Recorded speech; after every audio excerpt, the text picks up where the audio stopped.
Hey, this is Eric Roberson, and I want to give a special shout out to all the beautiful people at JohnSimonDaily.com.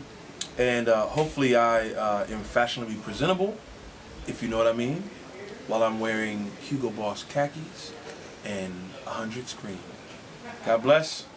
See you soon. Everybody check it out. When the water broke, you know what I mean? Mm-hmm. So I took a couple of months off, and I was sitting at home, and after I, cleaned the driveway and took all the garbage out and painted the baby's room, and there was nothing else to do, I turned my equipment on, Mm-hmm. and it just kind of started coming together. I didn't have any intention of making a new album, but it really felt good.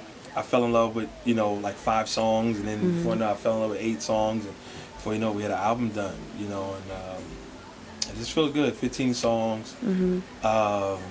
About a nice guy trying to find and maintain love while still retaining his title of Mr. Nice Guy.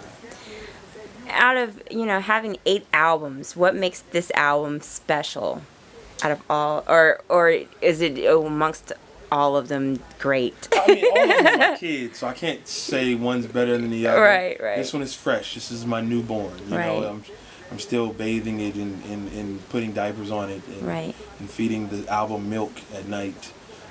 If that makes sense. But no, it's I think this album shows a lot more of my humor than my previous albums. I also think this album shows more of like my musical theater background. Okay. There's certain songs on it that are more like musical monologues than like R&B songs and things of that nature. So I think that's the main difference to me off of this album to the previous records. Right. I know you have your own independent label. How is that, how did you go in that direction as opposed to just trying to seek to be with a major label? How did you fall into being independent and being successful? Because 8 albums at being independent is very, very hard. Well, I think it's one, getting dropped by every major label, getting signed and dropped by a lot of different labels.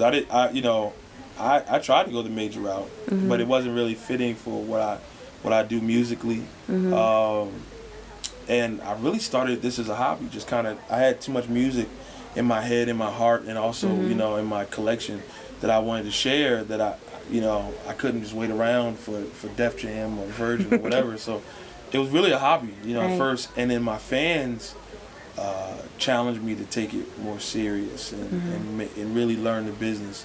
And that's how we started putting the second album, third album, fourth album. Before you know it, we were 6, 7 albums, and we were releasing the 8th one. So I love it because I'm my own boss. I can make music that I hear in my head without worrying, and I have the opportunity of allowing my fans to grow with me. Which I think is one of the most important things, to have a fan base. So it's I'm appreciative that they found me, that they gave me opportunity and gave me a lane. I'm very, very appreciative of that. For someone who may be living underneath a rock, have never heard Eric Roberson's name, have never heard anyone he's worked with, written for, how would you describe your musical style? I call it honest music.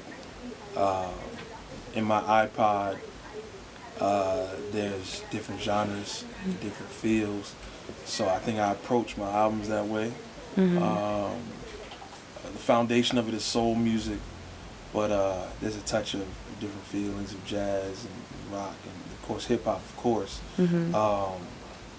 Undertones throughout the whole album.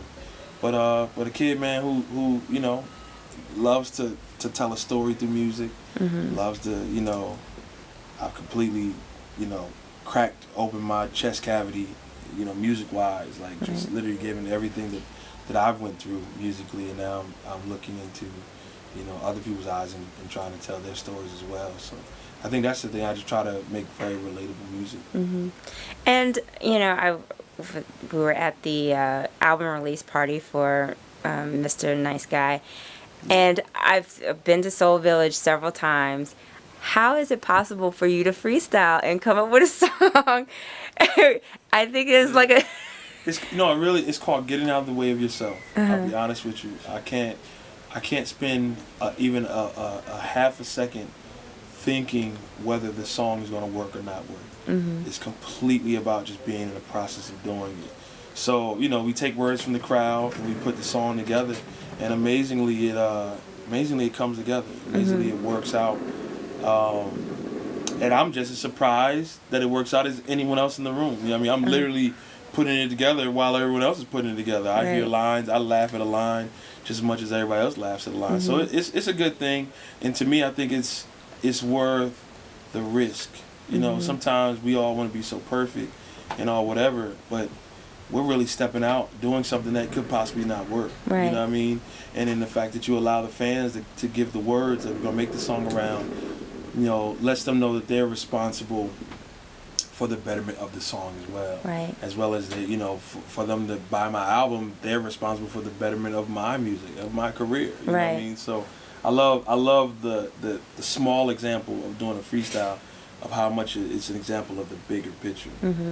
How did Soul Village come about in hosting this great showcase every third Wednesday of First, I'm honored and blessed that you know I even had this opportunity. We've been doing it for 9 years, and really, you know, SOBs was a stage that when I had my band initially, even before I started putting albums out, I had trouble getting on the stage, and eventually, I think I booked the place, just rented the place out in order to perform here, and that created a relationship with SOBs, and then I think through that, they, you know, looked and said, wow, there's other acts like me that really would deserve an opportunity to perform on the stage, and, you know, how can we do that? And that's how Soul Village was created, and I was lucky enough that they asked me to host it. And, you know, 9 years down the road, the collective, amazing band has been playing for Soul Village that whole time as well. And you can't really do a show like this without a lot of support and a great team. So, you know, amazing band and a lot of talent on that stage every single night. You know, especially tonight, there's a million people performing tonight, and each one is rocking. Right. You've worked with a lot of great names. You've worked with Jill Scott. I can just go on and on and on. Is there anyone you haven't worked with that you would love to work with?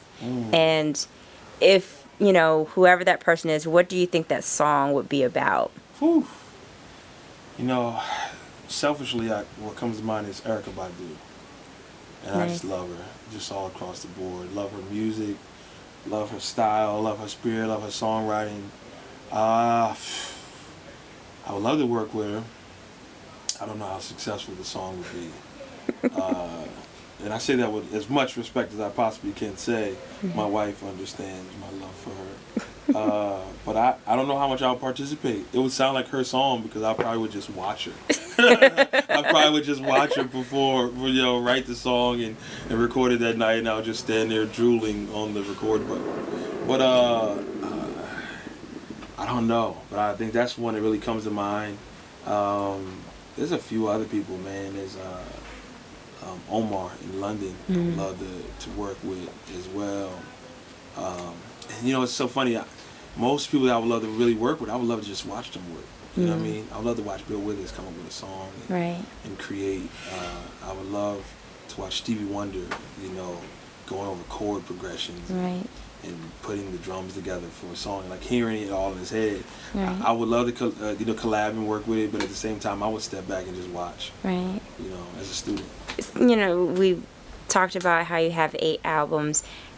Through this journey and this process, what is like a couple of the lessons that you've learned about yourself, or, you know, that you feel like it would be a great advice to someone else trying to break into the music industry and be as successful as you have been? Well, I think, you know, you try to keep a healthy perception over everything, because you're going to have ups and downs. You're going to run into some brick walls, and you're going to hear a lot of no's, you know, no matter what you're doing. But I think, you know, understanding a perception of the opportunities that you have, if you can keep a healthy perception, that's number one.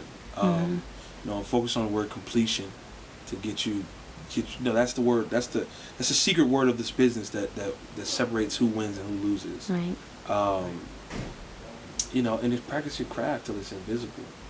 You know, practice your craft till it's like second nature, so that you can be you on stage in your craft your skills will just speak for itself. You know what I mean? And have fun, man. Just trust your heart. Trust your heart and trust your spidey sense, man. If something don't feel right, bail out. You know what I mean? Don't waste time on stuff that you ain't feeling, and really follow your heart. If something feels good, man, even if it doesn't work, you felt good about it.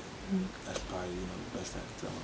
So November 8th is the big date of the release. Yeah. So what are you looking forward to most with the release of this album? 1 million copies sold on the first day, though they didn't even ship a quarter of that. You know what I mean? Right. Who knows what? Yeah. But no, I think a good response. You know what I mean? That somebody's moved and motivated by a song.